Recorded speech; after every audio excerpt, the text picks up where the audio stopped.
Olá pessoal, tudo bem com vocês?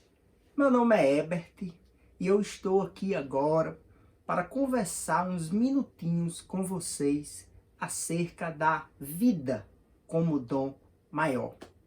Eu espero de coração que cada um de vocês estejam bem e que a gente possa nesses minutinhos fazer uma reflexão sobre a importância de optar pela vida sempre. Talvez você não esteja passando por nenhuma problemática, mas é possível que algum vizinho, algum colega de sala, algum amigo, algum familiar esteja passando por uma problemática muito grande e não consiga lidar com ela. E nessa nossa fala, você vai ver alguns recursos que a gente vai trazer, algumas dicas, naturalmente baseado em especialistas, que estudaram o assunto, para que você possa auxiliar essa pessoa, para que você possa socorrer essa pessoa, para que você também, se vier a ter uma problemática e pensar em desistir da vida, também possa encontrar um suporte, digamos assim, para vencer esses obstáculos que a vida apresenta para cada um de nós. E aí nós vamos afastar, por exemplo, aquele mito que muitos ainda acreditam, que é o quê? Se eu for falar de suicídio para alguém e essa pessoa tiver a ideia de se suicidar, ele vai sair depois da conversa para se suicidar. Isso não existe. Isso não existe. Quando você chega para uma pessoa, a gente vai ver já lá na frente, e escuta o que ela está passando e pode até perguntar, mas você chegou a pensar em suicídio? Na verdade, você está ali ajudando a pessoa, para que ela solte aquela dor, aquele sofrimento, e aí você possa auxiliar ela. E os dois podem pedir socorro, né? Então, é preciso conversar com responsabilidade. Tirar também da cabeça aquela ideia de que a pessoa que vai cometer suicídio não tem quem evite. Não existe isso. Os estudos apontam que 90% dos casos de suicídios são evitáveis. Por quê? Eu vou explicar agora. Porque na causa do suicídio, e aí é preciso que se diga, a causa é complexa. Eu não posso dizer que a causa de quem comete suicídio é A, B ou C.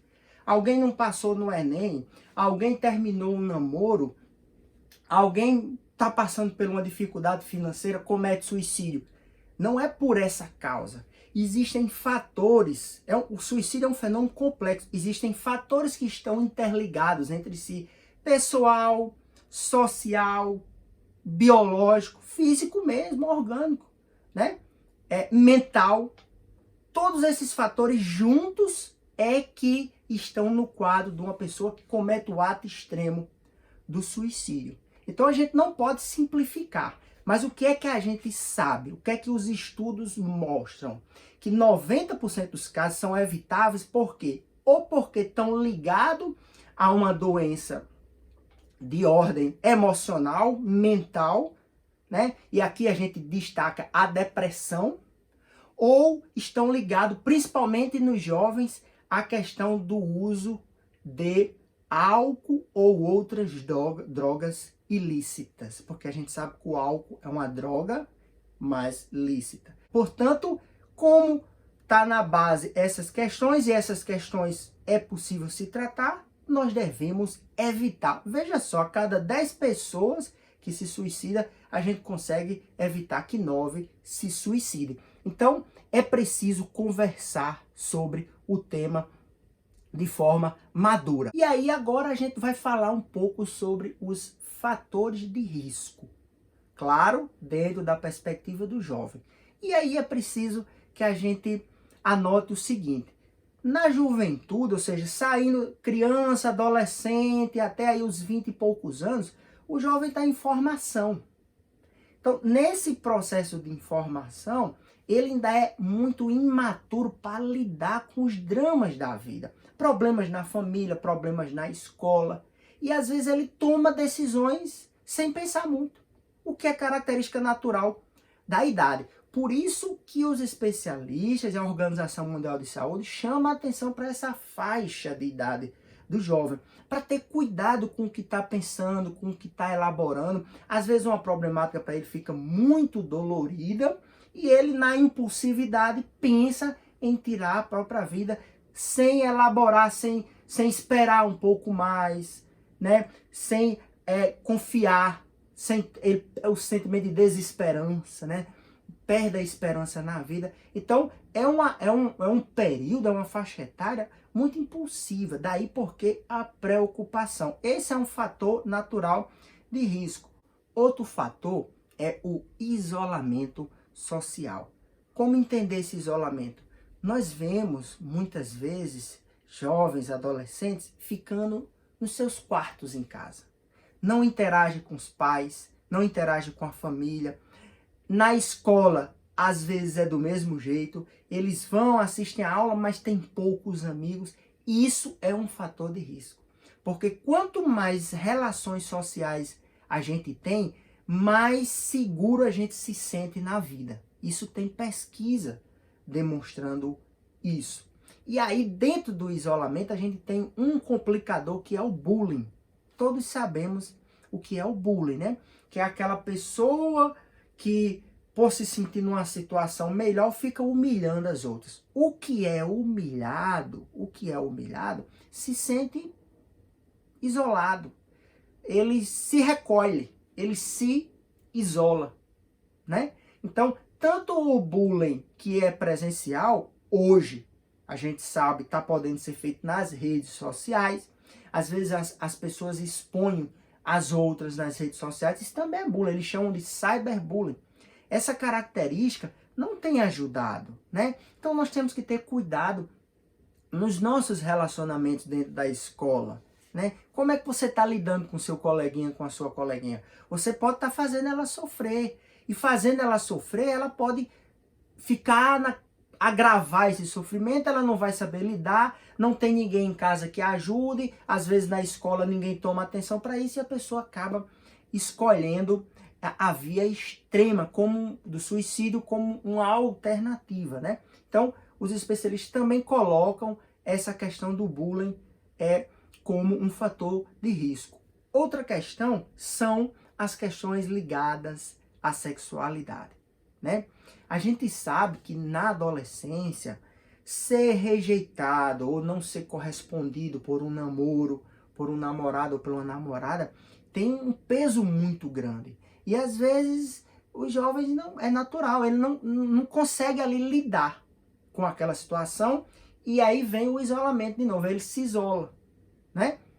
Isso é um fator de risco, o que mostra que a gente tem que estar, quando tiver uma problemática dessa, quando tiver um problema desse, buscar ajuda, buscar alguém com que você possa conversar, alguém que você possa falar dessa coisa que está lhe magoando, lhe machucando. E vamos respeitar as pessoas que se sentem dolorosas quando passam por essa questão de abandono, né?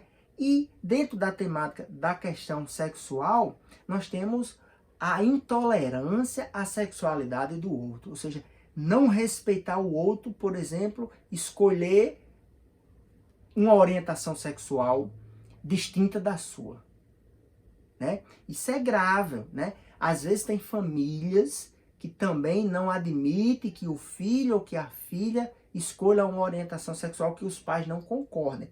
Eu não estou aqui para dizer que isso é certo ou errado. O que eu estou para dizer é que os especialistas dizem que se você humilha a pessoa, não aceita, pressiona, essa pessoa pode desencadear um processo de dor tão grande que na juventude, que na adolescência, ela pode não dar conta, né? Tudo isso que eu estou falando aqui, eu não estou dizendo que um fator só é responsável pelo cometimento do ato extremo. Não, é um conjunto de fatores. Outro, as drogas. O uso de drogas, as pesquisas indicam que o uso do álcool, preste bem atenção, do álcool, porque o álcool, ele causa esse processo depressivo, né? A reação do álcool, Ele começa deixando você feliz, mas depois ele atua num processo depressor. Em processos de abuso de álcool, dizem os especialistas, está entre 15% e 25% dos suicídios no mundo. Então isso é um dado muito preocupante. Daí porque vamos ter cuidado, você jovem, ou seu coleguinha que você está vendo que está usando e abusando da bebida, cuidado que ele pode estar dentro de um processo, inclusive, fugindo da realidade do conflito que ele tem e buscando o álcool. Ele pode estar se afundando mais ainda. E por fim, como os últimos fatores preocupantes que estão aí aumentando os índices de suicídio, é o que é o mundo que a gente vive, a pressão social. Você tem que consumir, né? Você tem que ter a bolsinha bacana, você tem que ter a sandália da moda, você tem que ter a roupinha que fulana tá usando, enfim, essas pressões sociais, aí os pais às vezes não podem lidar e você começa a ficar aborrecido, vai acumulando aquela raiva, aquele ódio, e aí chega numa realidade muito conflituosa, pode descambar aí para um processo de tristeza profundo, né? Então ter cuidado com... Na verdade, a gente é feliz independentemente das coisas que a gente tem. As pesquisas mostram que o que deixa a pessoa mais feliz é o nível de relacionamento que ela tem saudável. Quanto mais relacionamento saudável você tiver, quanto mais amiguinhos e mais amiguinhas você tiver de modo saudável, mais feliz você é. É o que aponta, por exemplo, uma das pesquisas mais profundas em qualidade de vida que tem nos Estados Unidos, né? Nos Estados Unidos. E aí também tem o outro lado, né? Será que ser feliz é estar bebendo, farreando, muitas vezes se drogando, né? É essa cultura do prazer indiscriminado, o uso e o abuso da sexualidade desregrada, sem responsabilidade, né? Esses fatores também têm preocupado, porque eles estão na base de agravamento da situação do jovem e do adolescente, né? A ideia de que ter problema é feio, infelizmente existe ainda entre nós. A dificuldade, meu amigo e minha amiga, que você está me escutando, faz parte da vida de todo mundo. Ter problema não é feio, não. Você tem um problema na sua casa, eu tenho na minha, o professor tem na dele. Todos nós temos problemas, faz parte da vida. Mas as pessoas têm vergonha de dizer que estão com problema. Essa vergonha de dizer, às vezes, que está com uma profunda tristeza. A vida para me perdeu o sentido. Você tem que conversar, não tenha vergonha de dizer isso, não. Pensar, os estudos apontam que pensar uma vez na vida em desistir da vida é até natural. É até natural. Por quê? Porque a vida é um conjunto de desafios, né? Então, às vezes, a pessoa se sente incapaz de superar, mas você se sente momentaneamente, né? Então, se sentiu momentaneamente, já começa aí a pedir ajuda. Conversa com um amigo de confiança, abre o coração e pede ajuda. Não vamos ter vergonha de estar passando por problema. Pressão nos estudos, né? O que é que eu vou ser na vida? O que é que... Será que eu vou ser aceito pelos meus pais? Às vezes cria uma crise de ansiedade muito grande no jovem. Também é um fator de risco. Então, vamos ter cuidado. Não vamos se precipitar porque não passou num vestibular, não tirou uma nota boa numa matéria. Tenha calma, tenha calma. A vida está aí, você é muito jovem ainda. Vai ter novas oportunidades, vão aparecer. Você tem a capacidade, digamos, se um ano não deu certo, por exemplo, esse ano praticamente quase ninguém estudou em razão da pandemia, mas aí o próximo ano a gente vai voltar e a vida segue, né? Portanto, eu termino com o abuso do uso das redes sociais. É muito preocupante, porque muitos de nós tiram a vida social, que é a vida com os amigos, é brincar, é jogar bola, Claro que na pandemia teve essa restrição, o que é compreensível. Mas a gente tem que voltar a interagir uns com os outros, abraçar. Então logo passe isso, a gente precisa do abraço, a gente precisa de olho no olho, a gente precisa de um relacionamento afetivo de verdade. E não ficar em videogame só, ter amiguinhos só pelas redes sociais, né? As redes sociais é bom? É, por exemplo, a gente está falando de um assunto relevante agora através dessas mídias, dessa tecnologia. Então, se for utilizado por bem, ótimo. Mas não vamos utilizar as redes sociais para se isolar uns dos outros, né? E agora, eu queria trazer para vocês os sinais que a gente precisa estar alerta, né? Então, se está acontecendo com você, ou se você vir algum amiguinho seu, alguma amiguinha passando pelo que eu vou dizer agora, peça auxílio, peça ajuda. A gente precisa se ajudar. É nesse fortalecimento dessa rede de relacionamentos que a gente vai conseguir vencer juntos essa problemática. Então, vamos a eles. Tristeza profunda. Eu não estou falando ficar triste. Ficar triste todos nós ficamos. Agora, uma tristeza, você vê aquela pessoa começar a se isolar. Era uma pessoa comunicativa, alegre, aí ela começa a se isolar. Não, você tem que chegar. Alguém tem que chegar nessa pessoa para perguntar o que é que está acontecendo. O que é que você pode fazer, né? Como você pode ajudar. Às vezes, as pessoas começam a dizer, eu não acredito em mim, eu não dou certo. Né? Às vezes até porque o pai e a mãe disse lá, você não vai ter futuro na vida, você é muito desastrado. O adolescente pega aquela informação e acha que não dá certo. Né? É o que os especialistas chamam de crença limitante.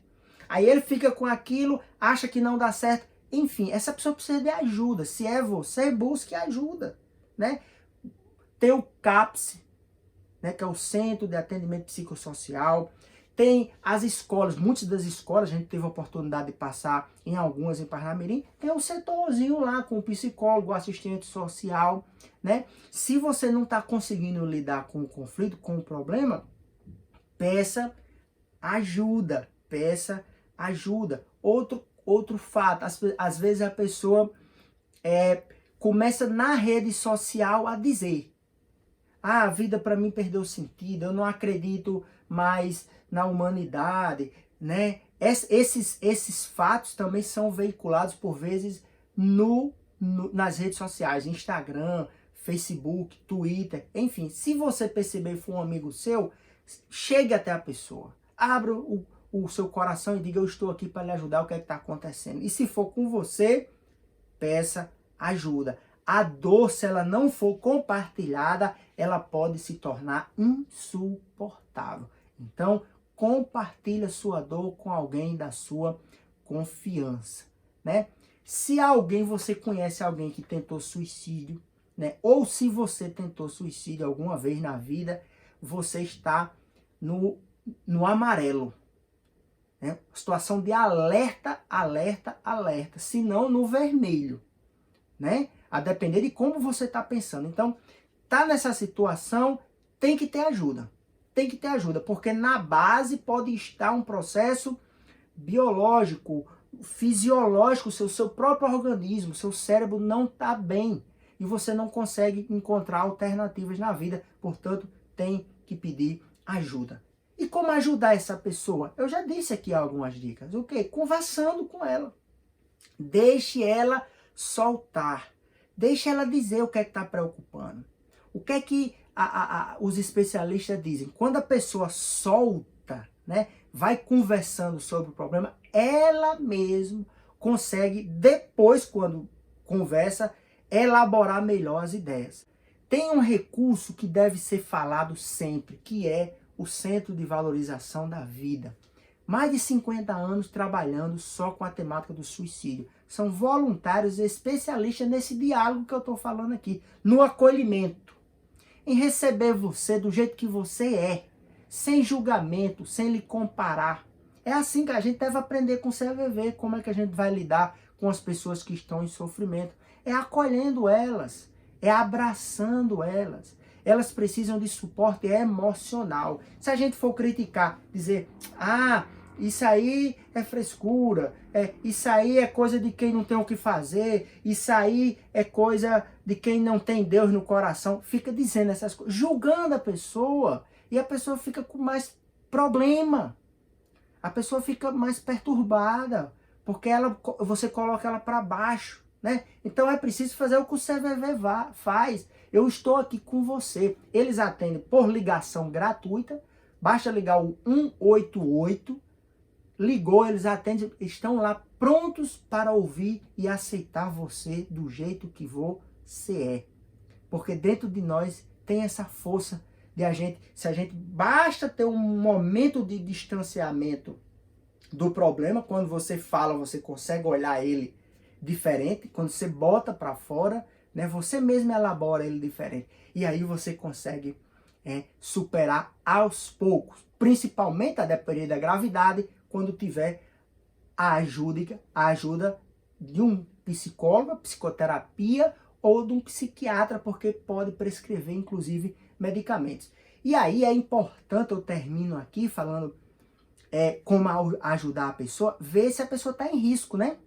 Porque se a pessoa estiver em risco, por exemplo, se ela tiver, eu quero me matar, eu tentei suicídio ontem, vou tentar hoje, essa pessoa precisa de um pronto-socorro. Porque ela está num nível de estresse emocional tão grande que ela não raciocina mais direito. Ela não escuta, ela não elabora mais direito os pensamentos. Por isso que ela precisa de auxílio imediato. E agora nós, para finalizarmos, vamos tratar dos fatores de proteção, de suma importância dentro da nossa fala. Primeiro, fator protetivo. Tenha gratidão diante da vida. O que é ter gratidão diante da vida? Reconhecer que a vida foi um presente. Para os que acreditam em Deus, um presente de Deus. Para os que não acreditam, foi um presente, tá aí, você está vivo. Então, receba a vida como ela é, sem criar expectativas que às vezes a gente não alcançando pode nos levar a um quadro de tristeza profunda. A vida, ela é para nós, a vida deve ser encarada para nós do jeito que ela se apresenta. Você vai ficar estagnado? Não. Eu não estou dizendo que é estagnação, eu estou dando o primeiro fator, é que você precisa ter uma postura de gratidão, receber a vida e não ficar reclamando dela, né? Mas enfim, tenhamos gratidão diante da vida, porque ela é um presente. Depois, ter gratidão para com os pais. É preciso a gente receber os nossos pais como eles são. Se não fosse eles, você não estaria aqui. Nem eu, nem você, nem ninguém. Então nós devemos ter gratidão aos nossos pais e respeitar os nossos pais como eles são. Mas você pode dizer, Herbert, o meu pai cometeu um ato muito difícil para mim. Eu sofri demais em casa, ele batia muito, tem diversas reclamações com relação aos pais. Tudo bem, mas era aquilo que ele podia dar. Você sabe também como foi a educação do seu pai ou da sua mãe? Às vezes foi até pior, né? O certo é que a gente precisa ter uma postura de respeito com os nossos pais. Porque o respeito que você tem para com os pais é a forma como você vai respeitar a vida. Se você não respeitar os seus pais, você também não vai respeitar a vida. E aí você vai bater de frente com a vida. E não bata. A vida é muito mais forte. As circunstâncias da vida, às vezes, é muito mais forte do que você possa imaginar. E você não controla as circunstâncias da vida. Como também não vai controlar os seus pais. Agora, na hora que você se comporta bem com seus pais, aceitando eles do jeito que eles são, né, você vai ter força diante da vida. É interessante isso, né? Mas é um fator de proteção. Encare seus problemas como desafios a serem superados. Problema não é vergonha. Não tenha medo, remorso, não se sinta culpado porque você tem problemas ou porque cometeu um erro e ficar preso ali no erro, no remorso, remoendo, eu errei, agora não vai ter alternativa. Não, errou, passou, vamos para frente, a vida segue adiante. Então, teve problema, Ótimo, vamos ser responsáveis pelas consequências dos nossos problemas e vamos caminhar para adiante. Porque a experiência de trás vai nos fortalecer para caminhar para frente. Mas ninguém caminha para frente olhando para trás. Aí você tropeça e cai, não é verdade? Você tem que virar as costas para trás e caminhar adiante. É assim que os problemas devem ser encarados. Tudo na vida passa. Você que me ouve. Tudo na vida passa. Então, encare os problemas como desafios e não tenha vergonha de ter problemas. Se você não dá conta sozinho, busque ajuda, busque auxílio. Já falei aqui, Centro de Atendimento do Bairro, CAPS, as unidades de pronto atendimento, a escola com psicólogo, com assistente social. Tem vergonha de chegar nesses locais? Busca um amigo, abre o coração, busca uma pessoa de confiança, um colega, algo que você confie, conta para ele que você está sofrendo, conta que você não consegue dar conta. Conta, abre o teu coração. E aí as oportunidades vão se clareando na sua vida, mas não guarde para você. Não se esconda, não tenha vergonha de passar por um problema. Não tenha vergonha. Coloque ele para fora e caminhe adiante. Fortaleça as suas relações. Que relações? Na família, com seus pais. Ah, Herbert, eu não tenho pais vivos. Quem lhe criou, que tem o laço do coração, né? Fortaleça esses laços. Ah, mas eu não tenho pai, só tenho a mãe. Se apegue com a sua mãe, se apegue com seus parentes que você conhece. Crie laços. Mas laços só familiares? Não, crie laços na escola. Seja uma pessoa educada, seja uma pessoa bondosa, seja uma pessoa que as pessoas gostem de você, gostem de estar perto de você, para que a sua rede de relacionamento cresça. Cresça por quê? Porque você tem dinheiro, é bonito, é rico, tem um celular bacana, tem uma boa... Não é por isso, é porque você é uma pessoa bacana, é uma pessoa que a gente gosta de estar perto, que quer ver o bem das pessoas. Essas pessoas que querem ver o bem dos outros, essas são as pessoas que fortalecem os laços. E fortalecendo os laços sociais e familiares, você ganha em qualidade de vida. As pesquisas mostram isso. Ganhando em qualidade de vida, você está mais forte para vencer os desafios da vida. Descubra o que te valoriza. Esse é a nossa última dica como fator de proteção. Herbert, o que é o que me valoriza? Todos nós temos alguma habilidade ou algo que a gente faz e se sente muito bem. Então, se você gosta de dançar, vá fazer dança na escola. Se você gosta de nadar, vá fazer natação. Se você gosta de jogar futebol, no Brasil todos os jovens gostam praticamente de jogar futebol, vá jogar futebol. Então, pratique um esporte que você goste. E escolha um instrumento musical que você tem afinidade, vá desenvolver. Né? Ah, eu não tenho como comprar. Vai chegar até você, mas você precisa ter esse espírito. Hoje existem várias igrejas que permitem, dão cursos gratuitos de violão, de outros instrumentos, né? Possibilita o fator protetivo da religião. Então, um fator fundamental, a religião. Independentemente de qual for a religião, a crença num Deus, os especialistas mostram. Quando você tem um propósito, porque Deus dá a ideia do propósito da vida, de que Ele dá a vida e que só Ele tira. Isso é uma força muito grande. Então, exerça sua religiosidade, principalmente o que a gente chama de espiritualidade. Exerça sua espiritualidade, né? Que é aquilo que os padres, os pastores chamam, é aquilo que você traz, na verdade, de exemplo da sua vida. Não apenas no que você acredita, mas o que você de fato são as qualidades que você desenvolve em você. Então, invista nisso, né? Isso é um fator de proteção para que você consiga valorizar a sua vida e entender que ela é um verdadeiro presente.